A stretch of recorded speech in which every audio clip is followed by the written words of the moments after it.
Shalom, salam sejahtera untuk kita semua. Perkenalkan, nama lengkap saya Paulus Kulobora, kelas B semester 7 reguler sore. Di sini saya akan membahas tugas review buku yang ke-16 dengan mata kuliah Perencanaan dan Kebijakan Sosial dengan tema Membangun Kembali Demokrasi Sosial. Kevin Hickson, kekalahan dalam pemilihan umum Partai Buruh pada tahun 2015 bisa dibilang menyoroti krisis sosial demokrasi di Inggris, sama seperti perjuangannya di tempat lain untuk mendapatkan kredibilitas dan dukungan rakyat. Kekalahan pemilu menyusul 5 tahun pemerintahan yang tidak populer dengan para pemimpin yang dianggap tidak berhubungan dan tidak peduli dan kebijakan yang telah merusak struktur sosial Inggris. Dalam mengejar penghematan, beberapa orang mungkin berpendapat bahwa kekalahan ini disebabkan oleh kombinasi faktor-faktor yang tidak menguntungkan, termasuk kebangkitan nasionalisme Skotlandia, hilangnya kursi demokrasi, Demokrat liberal yang menguntungkan, Tories di selatan dan kebangkitan Partai Kemerdekaan Inggris Raya atau UKIP.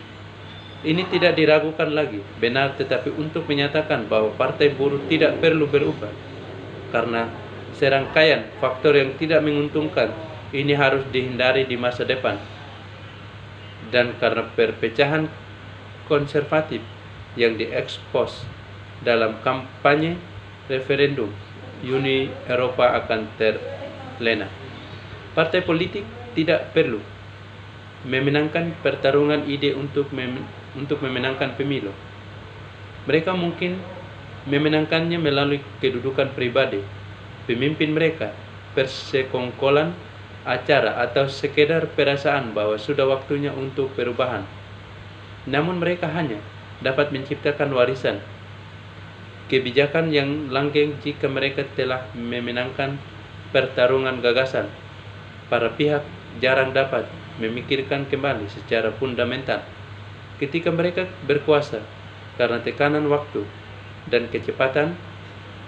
Peristiwa memastikan bahwa mereka kekurangan kesempatan untuk refleksi. Oleh karena itu mereka harus melakukannya di luar kekuasaan. Bahkan kemudian sebuah partai politik memenangkan pemilu dengan program reformasi yang jelas dapat meledak karena peristiwa yang tidak terduga terjadi, di mana rekonfigurasi ideologis dari kekuasaan tidak mempersiapkan mereka sesuatu yang lebih benar semakin lama sebuah partai berkuasa.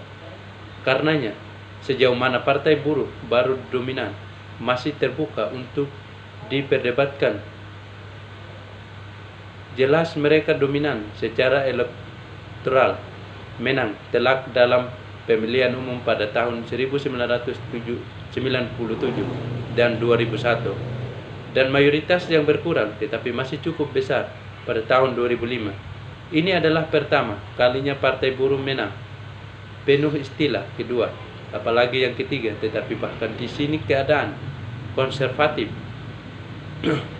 setelah 1997 harus diperhatikan. Terpecah parah di Eropa, diguncang oleh keburukan dan korupsi yang membayangi pemerintahan mayor. Tories 2 kali menolak calon pemimpin yang pada semua kriteria objektif akan lebih efektif daripada kandidat yang menang hanya setelah tahun 2005. Negara konservatif tradisional untuk memenangkan pemilu dipulihkan dengan modernisasi di bawah David Cameron. Partai Buruh baru meninggalkan warisan kebijakan yang jelas, tetapi sejauh mana hal itu menandai kebangkitan sosial demokrasi masih bisa diperdebatkan. Tahun-tahun antara 1997 dan 2010 menyaksikan perkembangan kebijakan yang signifikan, termasuk upah minimum nasional, penerapan bab sosial, dari perjanjian Maastricht, redistribusi pendapatan dan rekor tingkat pengeluaran untuk kesehatan dan pendidikan. Namun kesenjangan antara si kaya dan si miskin melebar. Privatisasi aset milik negara dan marketisasi layanan publik terus berlanjut. Ada sedikit upaya untuk mengubah keseimbangan kekuasaan di tempat kerja yang telah sangat menguntungkan pengusaha di bawah Thatcher dan Major, dan ekonomi tetap sangat condong ke arah kapitalisme. Keuangan yang diatur dengan ringan sampai krisis perbankan. Jika ada kebangkitan sosial, kebijakan demokratis, dan tentu saja daftar di atas menyoroti sejumlah pencapaian yang tidak akan pernah terjadi jika konservatif tetap menjabat, maka itu berada dalam parameter luas kerangka ekonomi neoliberal yang dibuat oleh pemerintah konservatif sebelumnya dan difasilitasi oleh peningkatan internasionalisasi kegiatan ekonomi.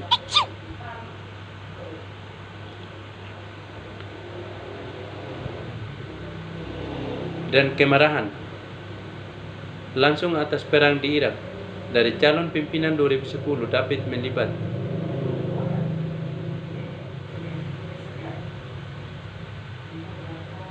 Menderita karena dipandang sebagai calon kontinuitas penggantinya. Adik laki-laki Ed terlihat menawarkan lebih banyak perubahan dan gerakan halus ke kiri. Kekalahannya dalam pemilihan umum 2015 memadai pencurahan kekecewaan lebih lanjut, dan jika dipikir-pikir pemilihan Jeremy tidak boleh dilihat sebagai kejutan. Pemerintah buruh selalu gagal untuk memenuhi aspirasi para aktivis. Bahkan pemerintahan 1945-51 yang menurut kritikus sayap kiri hanya berusaha untuk menghidupkan kembali kapitalisme daripada menerapkan sosialisme dan terlalu dekat dengan Amerika Serikat. Pemerintahan Partai Buruh berikutnya pada tahun 1964 dan 1970 sampai 1979 sekali lagi dikritik oleh mereka yang berada di kiri sebagai pengelola kapitalisme. Partai Buruh yang kini pada awalnya 1980-an dengan strategi ekonomi alternatif mereka dan berencana untuk mendemokrasi partai. Selain itu, sistem pemilihan baru memungkinkan anggota masyarakat membayar untuk menjadi pendukung terdaftar dengan hak suara langsung membantu perjuangan kandidat sayap kiri dalam pemilihan kepemimpinan 2015. Akan tetapi sejauh mana partai sekarang memiliki tujuan yang jelas masih terbuka untuk diperdebatkan. Memang benar bahwa Partai Buruh memiliki pemimpin sayap kiri sejak Mikhail Ford, George Lansbury, atau mungkin sebelumnya. Namun pemilihannya telah memecah partai dengan mayoritas anggota parlemen menentang pemimpin yang telah mereka dorong kepada mereka, dan mayoritas anggota pendukung pemimpin baru.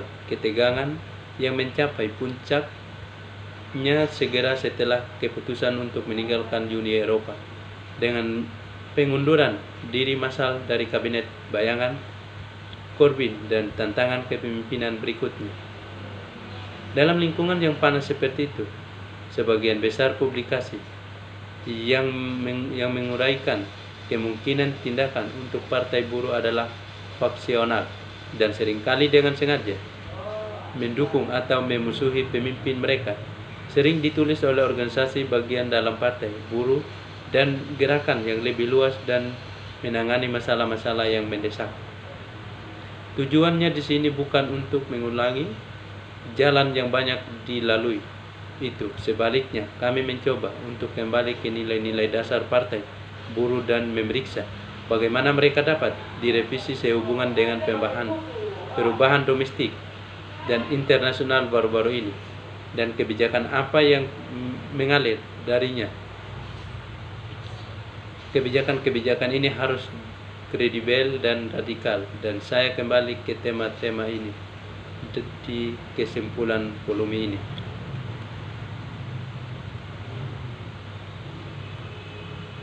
Sekian, terima kasih.